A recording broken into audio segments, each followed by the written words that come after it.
Hoy, bangon!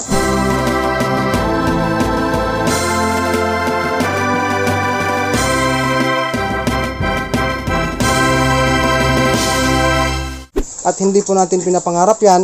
Lahat po tayo ng mga hog racers o anumang mga kahayupan ng atin pong inaalagaan. Dali. Dik. Dali. Nabangon yan eh. Ganyan tumawag ng mga boy guys. Hello, Diki. Kama ka na dyan. Okay, so guys, magandang tanghali po sa ating lahat. Sa video na ito guys, ako po ay magbabahagi ulit sa inyo ng video natin ngayon tungkol po sa paglilinis guys sa akin pong mga pader dito guys sa babuyan. Then magpapaligo tayo sa baboy at ang pinakahuli po ay magpapakain po tayo sa kanila. Maglagay ako ng isang cup na Sunrox kasi nga po ihalay ko ito sa tubig na nasa balde. Mukhang tabingi ah. Okay, kunti lang guys. Wala kasing mabilhan sa amin na Major D or Microban GT kaya ito po ang ginagamit ko ngayon. So konting sabon. Magkaroon lang po ng bula po Okay. Let's go. Kailangan na po natin mag-asikaso sa mga baboy. Dik.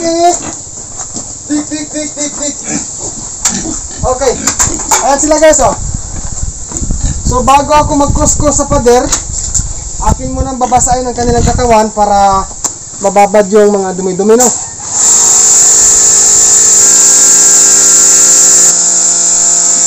Yung bunso, lumalaki na rin Humabol katawan niya.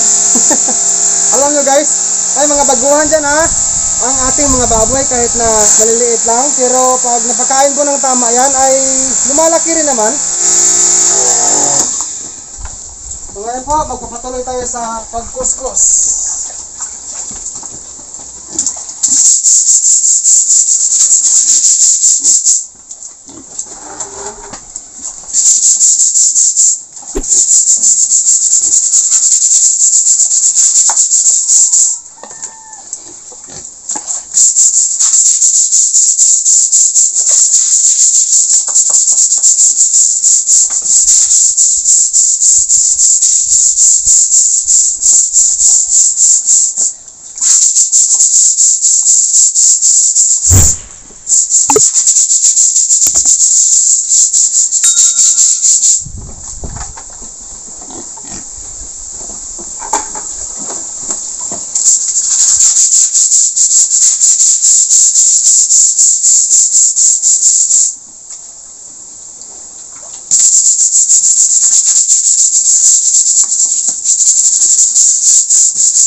Okay.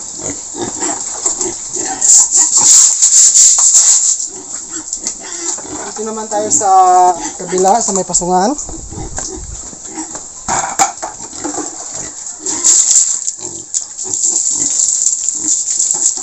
Guys, pasintabi lang dyan sa mga kumakain po Dapat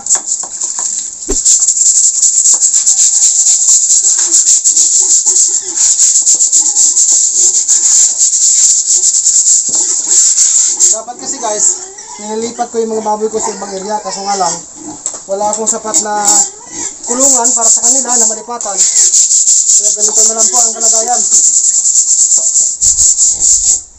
Dik. Hoy. Halika, dali. Hoy, dali. Dik.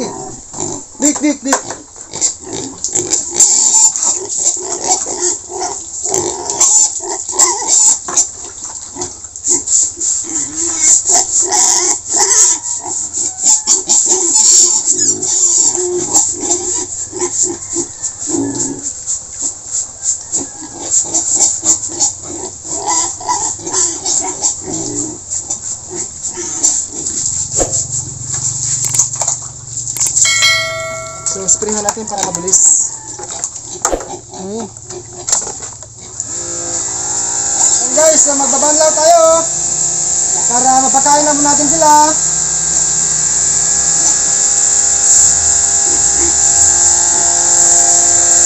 Hindi siya na-brush yung isa. Yan. Malayo siya. Sige lang, springan na lang. Springan na lang, springan. Ay! Ay, bangon, bangon!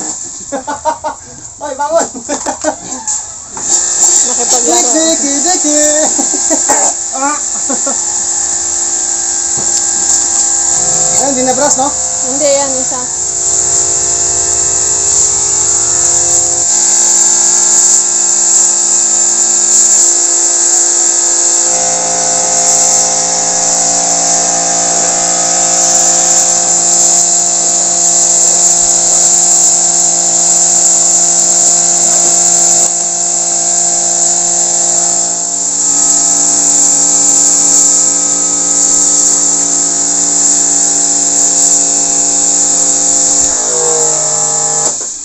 Okay, ito guys, ang para po sa dalawang biik, no? King's Beta Plus Animal Feed Supplement. Ito naman, para sa fatteners.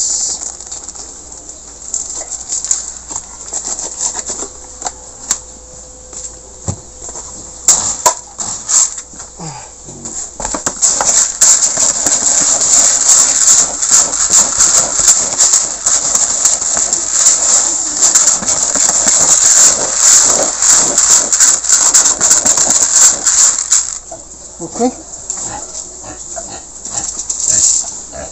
Dicky, come on. Dick. Dick, Dick, Dick. Ah.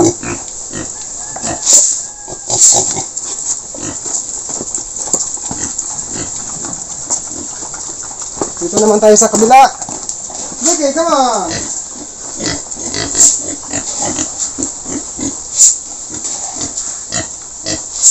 Hoy, Dicky, halika na, dali.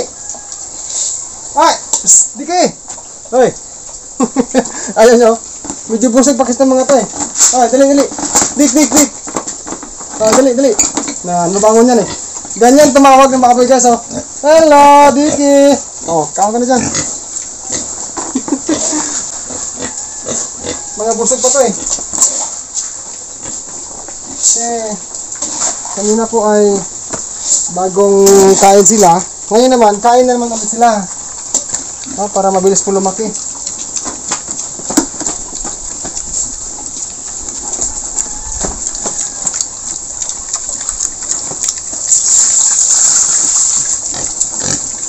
Kailangan nila ng tubig. Dali, dali. Tangka.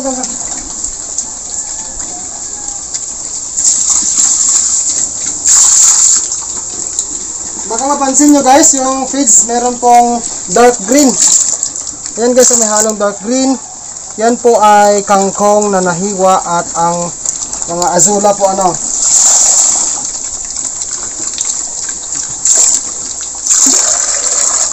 Ayan guys, busog na po ang dalawang baboy. Samantala, ang dalawa dito ay patuloy pa rin pong kumakain, no? So, ang pagbabrush ko guys pala sa pader ay ginagawa ko yan every, ano lang guys, twice a week, no? Bihira po ang thrice a week. Kasi nga po, masyado tayong busy. Pero ganun pa man, every time na may dumi, ay tinatanggal po natin yan dyan. Yung mga drinker ko po, yung pig drinker ko ay akin po yung nililinis din kasi nagkakaroon po ng dumi yan. Siyempre, ginagamit po sa baboy natin. So, mga baguhan dyan, lagihin po natin or uugaliin natin na malinis po palagi ang atin pong mga baboy at ang ating baboyan din po, yung area para maiwasan din po ang anumang sakit na dadapo sa ating mga baboy, no? Alam naman po natin na hindi po talaga maiiwasan ang sakit na mararamdaman sa baboy natin, pero hanggat maaari po ay gawin po natin ang nararapat na gawin para sa baboy, para sila ay sumigla, patuloy pong malakas ang kanilang katawan. Ang King's Beta Plus Animal Feed Supplement mabibili po sa Agribit Stores nationwide. Meron din sa Shopee Online at sa Facebook page ng King's Beta Plus Animal Feed Supplement. Nasa description po ang link kung paano po ito gamitin sa atin pong mga baboy. So guys, ako po si Dodong Villaran ay nagpapasalamat po sa inyong lahat for watching this video. Kung hindi ka pa ho nakapag-subscribe, subscribe ko na po and click the bell ring para po updated ka palagi sa mga bago po nating ina-upload sa Simple Show sa pag-aalaga po ng baboy. And then pakilike mo na rin guys ang video na ito. Maraming salamat po ulit. God bless po sa ating lahat.